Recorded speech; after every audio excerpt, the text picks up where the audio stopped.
All right, members of the committee, if you'd like to join us, we are. Thank you, Phil, very much. This is the Monday, August 13th meeting of the Administration and Public Works Committee.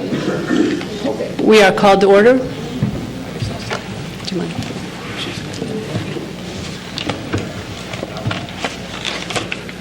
First item for consideration is approval of the minutes of our meeting on July 23rd, 2012. Approval. Second. All in favor? Aye. Any opposed? Thank you. Next item for consideration, City of Evanston payroll through July 15th, 2012 of $2,881,632.24, and City of Evanston payroll for the last half of July through July 29th, 2012 of $2,809,797.48. Move approval. Second. All in favor? Thank you. City of Evanston bills fiscal year 2012 through August 14th, 2012 of $6,820,727.71 and credit card activity ending June 30th of $140,652.53. Move approval. Second. With a moment to review the responses to the bill's inquiries.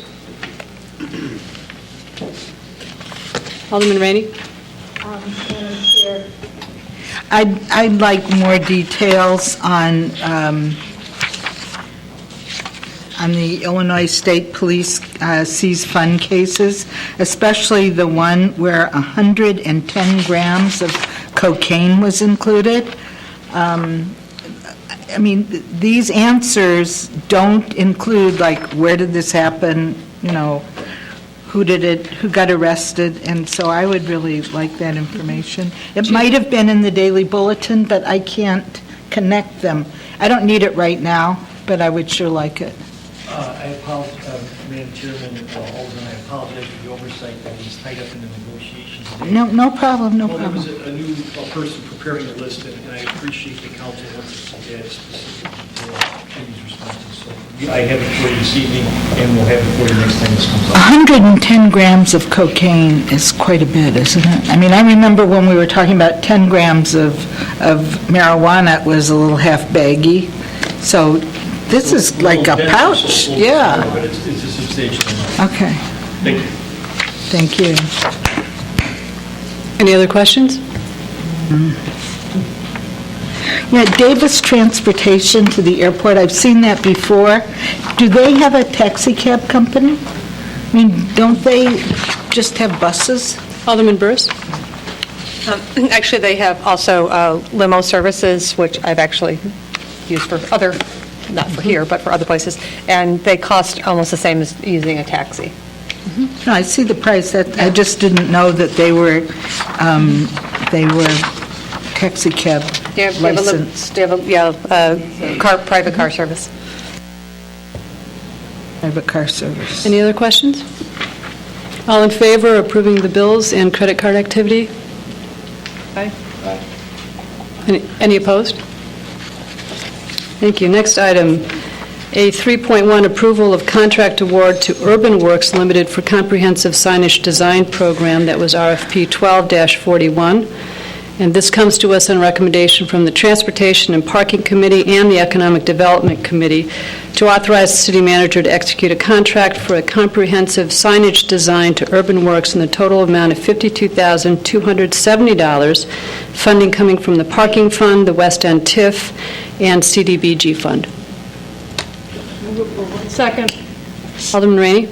I have a huge problem with this, and that is the part where CDBG is going to be paying for this, $4,000 plus. I absolutely object to it 100% and move that be stricken and added to, I don't know, one of the other funds. Alderman Rainey, if What? I remember correctly, this $4,280 was from CDGB to do the block club signs that were been on the agenda for about 3 years, 4 years. maybe. I don't know about that. Well, but I'm telling you, that's why I believe it is. Is that right, Dick Red? Director Griffin? Good evening, Steve Griffin, Director of Community and Economic Development.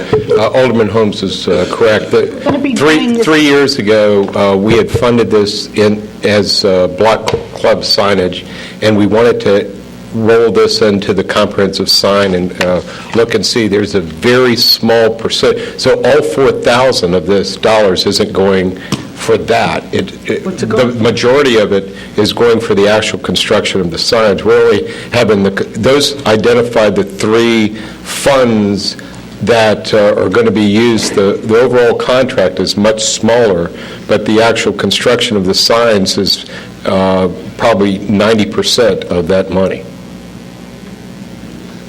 So there's And very little. manufacturing the sign is... No, we have to bid it. This is for the design part of it. So, like I said, 10% of that $4,000 amount will go to the design portion of it, but the vast majority is going to be for the actual installation of the block club sign that will bid all those. So you'll see a lot of money that's been identified. That's the whole capital improvement program of those 3 line items. But, the design part of it is like 10% of that total amount. Well, it seems to me that over the years, we've done a lot of block club signs and things like that over there. I remember once when we did block club stuff and we were handed these reusable bags, the bright pink bags. We had Second Ward banners all over the place. I mean, I just don't know what they really do in the scheme of things. I don't even remember seeing one lately. I mean, maybe they're up there, but... They're not up there. They're not up there because The we've been second waiting ward- to have... Yeah, but not your ward. Yeah, I'm and saying the other second- ones. I okay. mean, that's, I just, I still object to the money being used for CDBG money. Why can't, just because it's a CDBG eligible neighborhood, why can't, like in the 8th Ward or the 4th, 5th Ward or 2nd, why can't we get the same kind of money that the other neighborhood gets? So I object to it. I mean, if I knew about this before, and I do recall something about it, I just didn't think it was going to be used in this way. I just... Well, it wasn't when, if you remember correctly, Alderman, I've been complaining about this. Obviously, I don't remember correctly. Been complaining about this for the last 3 years, that we had to wait so long before we could get approval for the signs. We actually had a design ourselves, but the city wanted all the signs to be uniform. So that's why the money was held over, I think I'm speaking correctly on that. But the whole idea was to the impact of the neighborhoods. The blocks really wanted to identify themselves as block clubs. So that was what we came to CDGB about, or at least a group of block clubs came, and it was approved. It's been moved and seconded. All in favor? Aye. Any opposed? All right, I want to mention to the committee that the light panel's not working, so let's revert back to raising a finger. There it is. Now it's all lit up. Thank you very much, Alderman Holt. Next item, A 3.2, approval of contract extension to Morton Salt for the purchase of rock salt for the 2012-13 winter season. This is a recommendation from staff for a 1-year contract extension for the purchases of up to 7,000 tons of rock salt from Morton Salt at a cost of $60.61 a ton for this coming winter season, for a total amount of $424,270. Funding will be provided by the General Fund Snow and Ice Control account. Move approval. Any discussion? All in favor? Aye. Aye. Any opposed? Thank you. 3.3, approval of a contract award to Chicagoland Paving for 2012 additional streets resurfacing projects. Staff is recommending that we authorize the city manager to execute a contract in response to bid 12-161 to award the 2012 additional streets resurfacing contract to Chicagoland Paving in the amount of $689,606.44. Funding coming from the Capital Improvement Fund for the one-time general fund transfer of $1 million that we previously approved as a council. Second. All in favor? Aye. Thank you. A 3.4, approval of the contract award to Jasco Electric Corporation for the Lorraine H. Morton Civic Center parking lot lighting replacement project following recommendation of staff to authorize the city manager to execute a contract for the Civic Center parking lighting replacement project with Jasco Electric Corporation in the amount of $208,669, funding provided by our CIP program with a budget of $320,000. Move approval. Any questions? All in favor? Aye. Thank you. A 3.5, approval of the contract award to Altus Works for the Noise Cultural Arts Center chimney and roof project.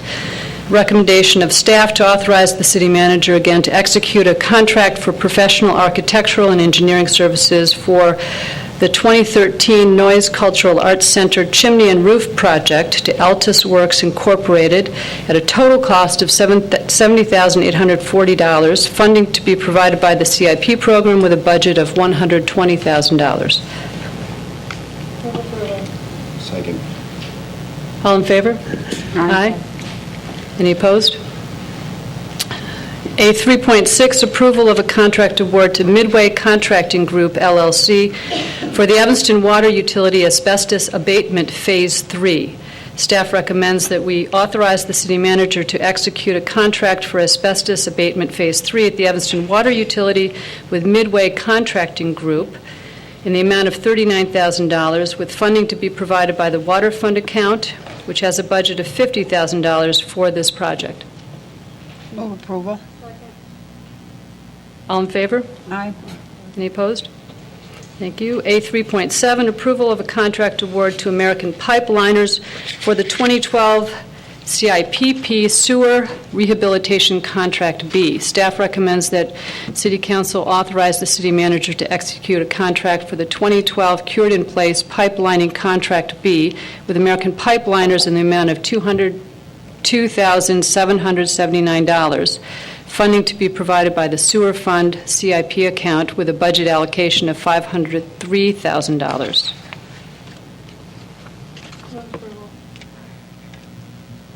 There is a motion and a second. I'm sorry. We have them both. All in favor?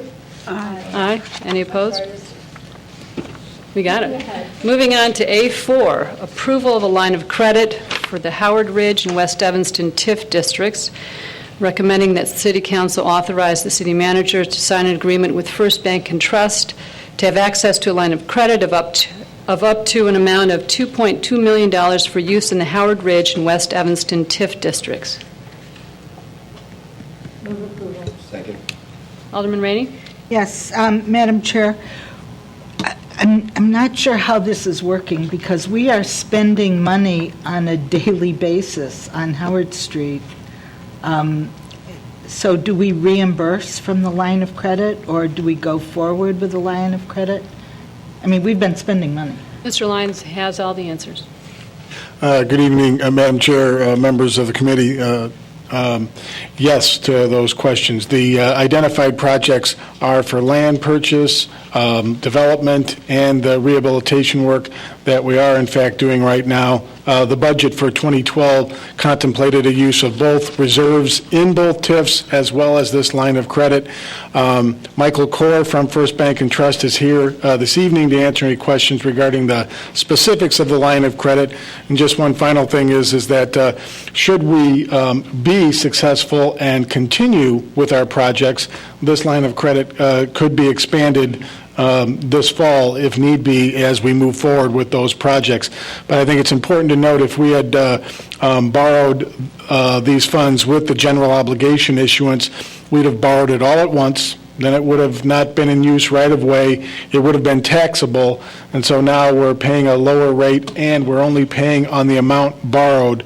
And as noted in the memo, once we complete the projects and we go more towards a long-term focus, the funds that are still remaining in the line of credit, meaning that we've borrowed, can then be turned into long-term debt that would just last for the duration of the TIF. Okay, one of my concerns, and the reason really that I asked the question, is I didn't want the general public to think that we hadn't done anything or hadn't spent any money or hadn't been moving forward with our plan. So, thanks. Any other questions? It's been moved and seconded. All in favor? Aye. Any opposed? Thank you.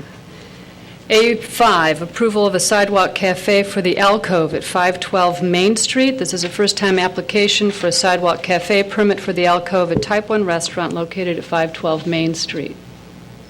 Move approval. There's a motion. Is there a second? Second. All in favor? Aye. Aye. Any opposed? Thank you. A6, Resolution 56R12, authorizing a lease agreement for the computer lab in our main library with National Able Network Incorporated. Staff recommends our approval of Resolution 56R12, authorizing the city manager to sign the lease agreement with National Able Network for a lease of a computer lab in the main library for a 6-month term from July 1st through December 31st, 2012, with an option to extend and lease at a rental rate of $8,800 for that initial term. Move approval. Any questions? Alderman Rainey? Yeah. I don't think I've ever been more confused, I'm sure some people will think so, than with the relationship the City of Evanston and this council has with the library. So I'm wondering, number one, who owns the library building? And number two, and I hope it's still us, and number two, who gets the $8,000? Director Danzig-Lyons. Yeah. Lyons. Madam Chair, members of the committee, Karen Danzig-Lyons representing the Evanston Public Library. The Evanston Public Library is owned by the city. The proceeds from this lease are a revenue item which would be part of the library's budget. This is a renewal of a lease. This relationship had previously been approved by the council in June, and as you may recall, then the Cook County decided to change the way they provide workforce assistance, and so the entity that this lease was executed with no longer existed due to their reconfiguration, and so this represents the entity that continues to provide the service, that has been providing the service, but it's a new group signing the lease for the same service that's been provided for many years at the main library.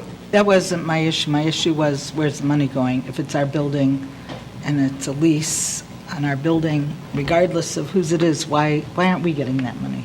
What, I mean, do we, yeah? Mr. Popkewitz? Chair Grover, members of the committee, good evening. The Evanston Public Library is a department of the City of Evanston. The building is owned by the City of Evanston. The department is still under the control of the city manager. As you recall, the council did make a change to the Evanston City Code several months ago, allowing the library board to select the library director, so that has been changed. You also are aware that the council agreed to form a joint committee with the library board. First meeting, I believe, is tomorrow, to work on other issues regarding library governance to be included in the city code, and that would be before you prior to adoption of the 2013 budget. Sorry? I said I was confused. Hopefully that answers your question, Alderman. Alderman Burris? Hi.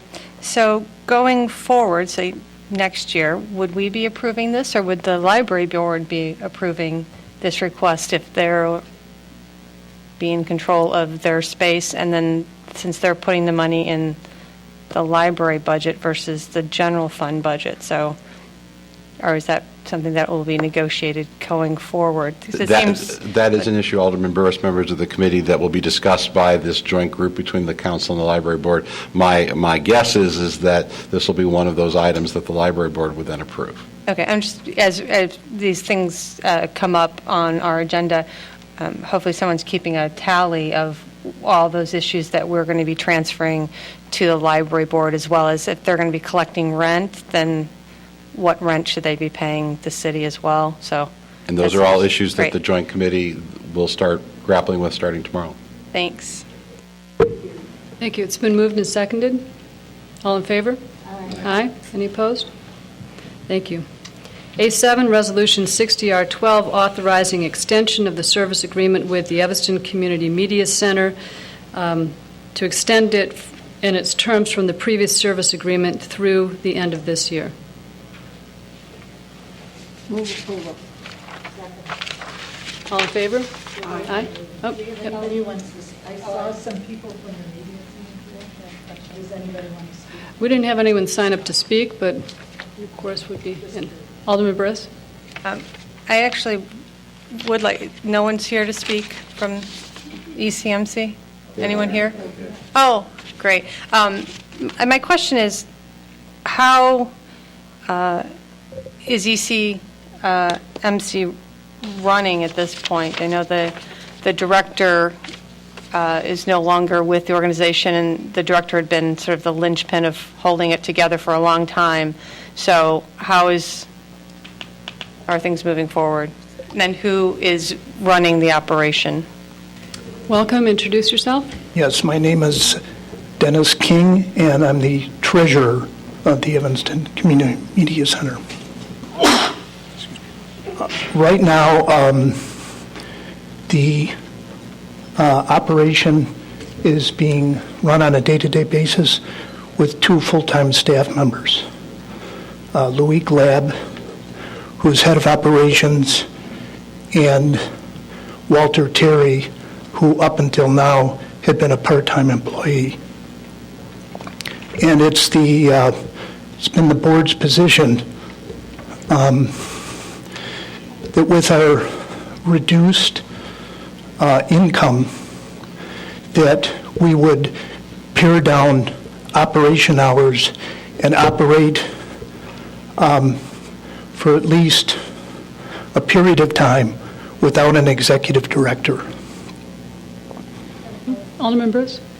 I believe it, since we're extending or requesting the extension of the contract, before we had, I think, a better understanding of the qualifications of the director that was running the organization that we were contracting with. I don't know the 2 people that are now hired. It would be helpful to have their qualifications sent to us. I think anytime we're doing a contract, giving money, it would be good to know of who we're giving it to and who's running the operation. So if we could have either their resume, their CV, their qualifications, that would be extremely helpful, I believe. Thank you. Be glad to get that to you. Alderman Rainey? I don't even know enough about the operation to ask the right questions, but some of the things I am curious about, I've talked to a couple of people who've participated. Is the move complete, and are you fully functional, up and running? Not at this point. In the next 2 weeks, we'll have the studio open and the control room. That's the only thing remaining. All the contractors have left. The build-out from the standpoint of the shell and everything is in place. And the computer network is up. Obviously, the main controller is up, and the stations are all fully functional. So when you say the studio's not ready yet, what does that mean to a lay? What does it mean in terms of being a viewer of ECMC? It means the production facility is not yet in operation. For individuals to come and do shows? Correct, correct. Okay. But the signals are still being broadcast, obviously. It's just, we're not open to the membership as a production facility at this point. Okay. All right. But otherwise, everything, all the equipment is there, everything's working? That's correct. Great. Yes. Good to hear. We should have our occupancy, but we expect to have all of our occupancy permits in the next 2 weeks and open officially then. Hopefully, being in a city building, that won't be a big hassle. Yes. Any other questions or comments? Thank you, Mr. King. Excellent. Thank you. Thank you very much. It's been moved and seconded to extend our agreement with ECMC. All in favor? Aye. Any opposed? Thank you. A8, Resolution 61R12, authorizing extension of a license to Comcast, allowing maintenance of a building and fence in the public right-of-way in James Park. This authorizes a 3-year extension of that license for Comcast for facilities in James Park. Move approval. Is there a second? Second. Alderman Rainey? I thought I knew where this was. Can somebody who knows where it is tell me, is it on the south side of the Mulford roadway or the north side of the Mulford roadway? Mr. McRae? Madam Chair, members of the committee, Joe McRae, Deputy City Manager. I believe it's on the north side of Mulford, on the south end of James Park, if that makes any sense. There's No, a of small course it brick does, building. yeah. There's a small brick building with a fence around it, and that's actually the hub site location. There's Comcast infrastructure in there.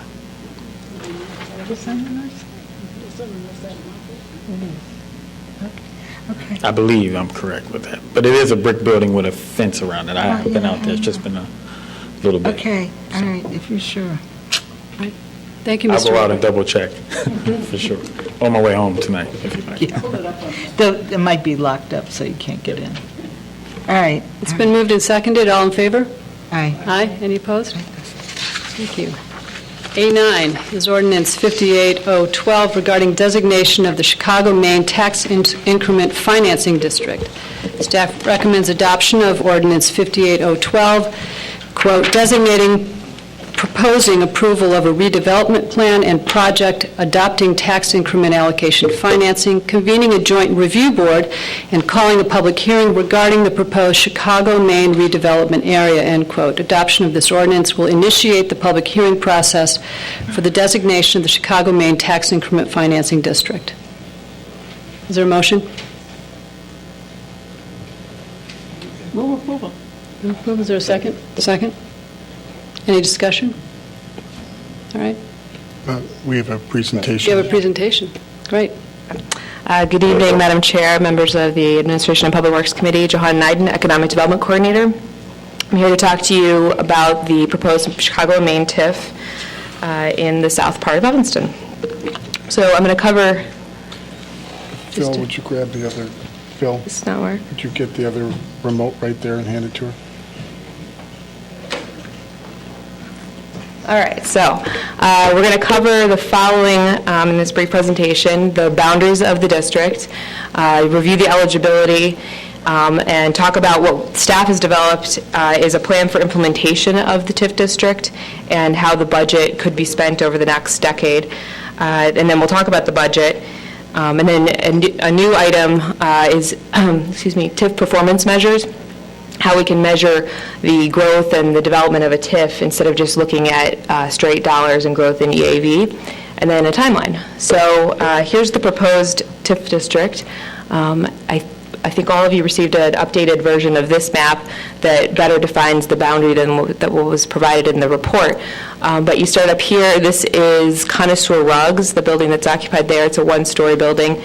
Going down to here, this is, you have Doc Abel's, I'm sorry, this is Oscar, this is a different rug store. This is Oscar Isperian Rug, and then this is Connoisseur Rugs here. Doc Abel, and then you have a couple 2 to 3 story mixed-use buildings in this section here. This is a new condo development. It was excluded, vacant lot at the southeast corner of Main Street in Chicago. Then you have 3 buildings here, all relatively low-rise vintage buildings, and then nothing else along Chicago Avenue on the east side is included.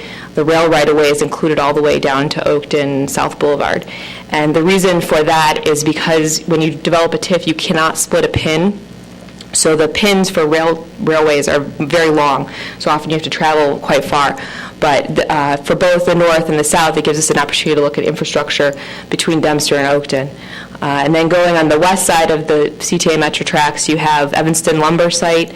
Then we take in all the commercial properties along Main Street, and including that alley / parking lot, and then the low-rise commercial along Custer and down here. This is actually, I'm sorry, this is supposed to be Washington. So down to this corner. So then this is just a summary of the parcels and infrastructure.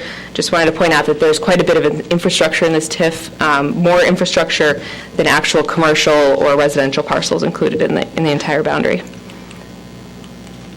And then reasons behind doing this, first was there's quite a bit of infrastructure here. There's a lot of CTA and rail viaducts that could be improved. As you saw from the memo from Dave Stonebeck, the utilities are over 100 years old in many cases for the sewer and water, and those will eventually need to be repaired or replaced. Second among that is the opportunity that we have, unlike most regions that have CTA and Metra, they're right next to each other, and they don't necessarily connect as well as they could. We have a real opportunity to have a multimodal transit hub here, and a lot of times when you see somebody in that area, and we hear a lot from the merchants that people don't connect, that you can get from the Metra to the CTA in just a few short steps.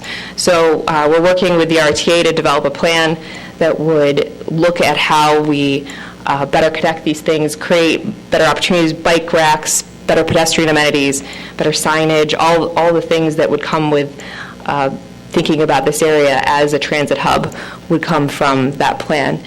Finally, open space development. There's not a whole lot of it in this area, but there are some opportunities for small pocket parks or relief from the built environment. And then the last one is private development, looking at how we leverage public dollars to make private investment, whether it's the development at the southeast corner of Main Street and Chicago Avenue, or the various owners and commercial owners of the buildings that need to make improvements. Many of them are coming up upon 100 years old. They don't necessarily function as they were originally intended to function, so the TIF dollars come in very handy there for doing reinvestment and rehab. So TIF designation process, I'll be brief on this because you guys just went through a TIF designation, but this followed the same process. We completed the required state statute, and based on input from staff, the TIF consultants, Bob Rukshicki's here tonight, developed the plan and the eligibility that outlines the goals, the objectives, strategy, and budget. So there were 6 factors in total, and this is a conservation area, which means it's not blighted, but it's at risk of becoming blighted. It exhibits factors that demonstrate that it could become blighted. In the TIF law, they have a nuance between the two, but this is definitely a conservation area. And then finally, one thing, and I'm sorry, if there were any questions about this now, I would have Bob come up if there was this particular question, but otherwise I will keep going. Plan for implementation. This was something different that we did than what was done with the Dodge dumpster TIF. We developed a document that looks at how we could spend the money. We have a $25 million budget, how we could spend the money over the next decade or 2 decades, and identify projects that are needs now that can be tied directly to TIF dollars. Instead of having general buckets of money for the different TIF budgets, this would be very specific things that we could use. So we have a question. If you don't mind, I'll interrupt. Do you have a question, Alderman Bruce? Yeah. Sorry, when she asked, we talked about the infrastructure, and we know we got the memo from Dave. There are several new developments right near Main and Chicago, on either side of Main and Chicago. When those planned developments were put in, did we not ask for funding as part of that planned development for upgrades in sewer and water? Do we not require anything of those buildings? Nothing? Dave's taking a shot. That's it? I think, I don't want to answer that, but I think. Steve Griffin, Director of Community and Economic Development. These are main lines and as opposed to laterals. So when a new development comes in, we can get the improvement, needed for them to connect to the water and the sewer system. But what's so old and deteriorating is the mains that serve the whole general area. So this is a plan to fix that. Yeah, I was just, a few years ago when building was booming and we could ask for a lot from developers, many times we asked for extra. And so when these 2 developments were put up, we were still in sort of the boom time, and was wondering if we had asked for extra money to put aside for the main piece was my question. And it wasn't. Okay, thank you.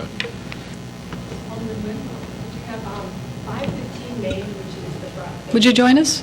Do you mind? Thank you. Just for clarification, 515 Main, which is on the northeast side, was not a PUD. It was built as of right. Okay. Thank you. Thank you. All right, so this document that's on page 371 of the packet is the redevelopment plan for implementation, and we, as staff, we seek feedback on this document if there's particular projects or insight into how we should present this information or organize it, or what should be included in it. Again, we focused in on transit-oriented development and the RTA plan that will be starting later this year, early next year, the public infrastructure, open space, as well as the two private developments, the southeast corner of Main Street in Chicago, as well as development and investment throughout the district. Okay, and then this is the budget, and this is the buckets of money I talked about, $25 million over the course of 23 years, and these different buckets associate with different parts of the project. So the document that starts on 371 covers areas that could be put into these different buckets. So infrastructure could go into utility improvements, $6 million. It could also be included into public facilities, parking, streetscaping, all of those, and that's a budget of over $10 million that could be accessed over the course of the TIF for those kinds of improvements. And this is the potential TIF performance measures. This is something, as we look to the annual Joint Review Board meetings, how we talk about successes of TIFs, not necessarily a growth in EAV, but you look at how many jobs might have been created, how many public dollars leveraged private dollars, if there were new streetscapes installed, how many more square feet were redeveloped or investments were made. So this is one way that we could look forward for the next 23 years of analyzing the TIF.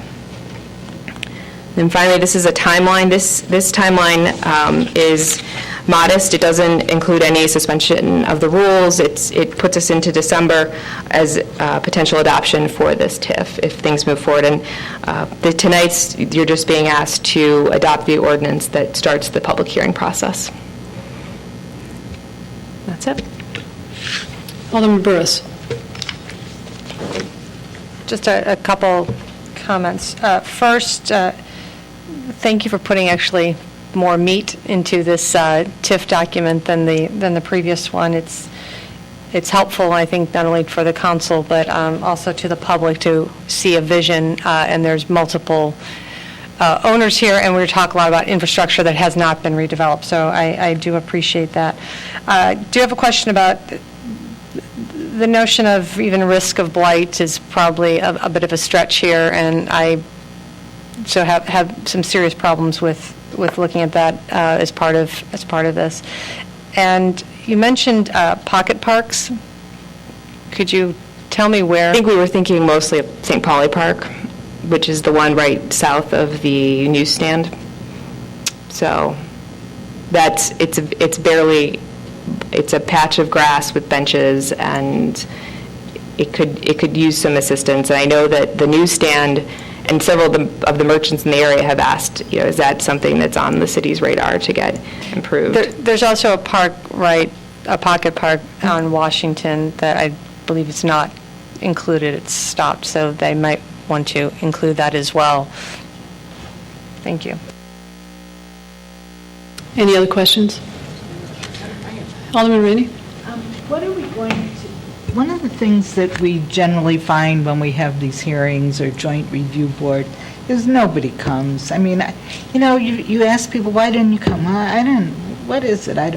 I think in this case, since there's so much commercial in this area, that we really ought to drum up some excitement about the hearings and hear what people actually would like to see that have been working over there for years. Some of those merchants have been there for years and years and years, and it would be good to hear from them. Well, Alderman Nguyen and Joe McCray and I met with some of the merchants a little bit over a month ago to talk about the TIF, and we got a lot of really good feedback, and we've already been working with them to set up another meeting to talk about just an education portion to say, here's what TIF means, here's what it could do. That's helpful. So I absolutely agree. I think we will get them to these public hearings so they can participate and talk, particularly as we develop this document, they can talk about the things that they want to see included.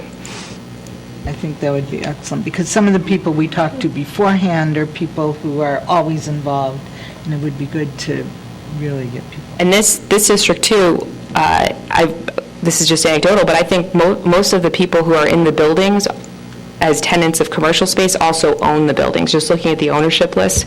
So I think we'll have a different level of engagement than just people who might want to build out a commercial space. They have bigger concerns about the infrastructure and overall district. Thank you, Ms. Nye. Does this include the Vogue Fabrics Yes, it parcel? does. It's been moved and seconded. All in favor? Aye. Any opposed? Thank you. Item A10, Ordinance 78-012, authorizing the sale of surplus property, authorizing the sale of various vehicles and equipment owned by the city through public auction. The vehicles and equipment are either presently out of service or will be, and are assigned to various divisions, departments within the city. All in favor? Aye. Any opposed? Thank you.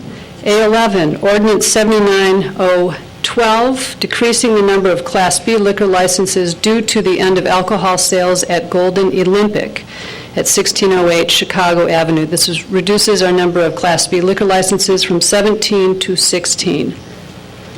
Move approval. All in favor? Aye. Thank you. A12, Ordinance 80-0-12, decreasing the number of Class C liquor licenses due to the closure of Geo Restaurant at 1631 Chicago Avenue. This decreases the number of Class C liquor licenses from 31 to 30. Move approval. Is there a second? Thank you. All in favor? Thanks. Yep. Oh, Alderman Rainey. Madam Chair, I'm going to take the liberty, if nobody objects, to suspending the rules on this and on the Geo and the Austin Tacos, because both restaurants are closed. So I don't see any reason to keep this on the books. I'll suspend the rules and we can All right. At council? get rid of it. Yeah. All right. That's okay. Anybody have objection? That'll reduce our agenda by 2 Right. days. Will you make a note in your Yes. consent agenda? Thank you, Alderman Rainey. A13 is Ordinance 81-012, decreasing the number of Class C liquor licenses due to closure of Austin Tacos at 622 Davis, and this would reduce our Class C liquor licenses further from 30 to 29. Second. All in favor? A14 is Ordinance 82-012 for one-way south traffic during Lincoln School drop-off and pickup hours on Forest Avenue between Lee Street and Main Street. Staff recommends City Council adoption of 82-012, which amends Section 10-11-4A, Schedule 4A of the City Code to make Forest Avenue one-way south from Lee Street to Main Street during Lincoln School drop-off and pickup hours, and we will be looking for suspension of the rules for introduction and action on this tonight. Is there a motion? So move. Second. I just want to say, I hope that this one-way designation during, I'd like to call it arrival and dismissal time rather than drop-off and pick-up, because a car's not involved in arriving and dismissal necessarily, that it works better here than it does on Prairie Avenue next to Haven and Kingsley. Or on Austin. Yeah. All in favor? Aye. Any opposed? Ordinance A15, or Agenda Item A15 is Ordinance 83-012 for a four-way stop at Michigan Avenue and Lee Street. Staff recommending that we adopt this ordinance to amend Section 10-11-5D, Schedule 5D of the City Code to establish a four-way stop at Michigan Avenue and Lee Street. And again, suspension of the rules for tonight. To get this done, I'm assuming before school starts. Move approval. And there's a second somewhere? All in favor? Aye. Thank you. Ordinance 85-0-12 is item A16 to amend Schedule 1 or I, I'm not sure, to reduce speed limits on Chicago Avenue and Central Street. This follows our meeting last Monday. Staff recommending City Council adoption of Ordinance 83-012, which amends Section 10-11-5D of the City Code to establish, 85-012, we would amend Section 10-11-1 of Schedule, I'm guessing it's 1 then, of the City Code to establish a 25-mile-per-hour speed limit on Chicago Avenue from Dempster Street to South Boulevard and on Central Street from McDaniel to Central Park Avenue. And again, seeking suspension of the rules tonight at council. Move approval. Second. All in favor? Aye. Any opposed? And finally on our agenda is A17, Ordinance 86-012, amending Schedule 1 to reduce speed limit on Oakton Avenue. Staff recommending the adoption of the proposed ordinance 86012, by which the City Council would amend Section 10-11-1 of the City Code to establish a 25-mile-per-hour speed limit on Oakton Avenue from Chicago Avenue to the city limits. And again, for suspension of the rules. Later. Second. All in favor? Aye. Any opposed? Alderman Burris, did you want to? Yeah, I just want to say thank you to the Public Works Department and Suzette Robinson for taking our calls seriously about public safety and pedestrian safety, and we're glad to see these 4 amendments, and hopefully we'll have more coming to help the safety in the community. Thank you. Thank you, Alderman Burris. I understand we have no items for discussion or communications. Is there a motion to adjourn? Motion to adjourn. All in favor? Thank you. The city council meeting will begin at 7 o'clock. 7. It can begin no sooner than 7 o'clock, but because it can begin at 7, it will. Okay.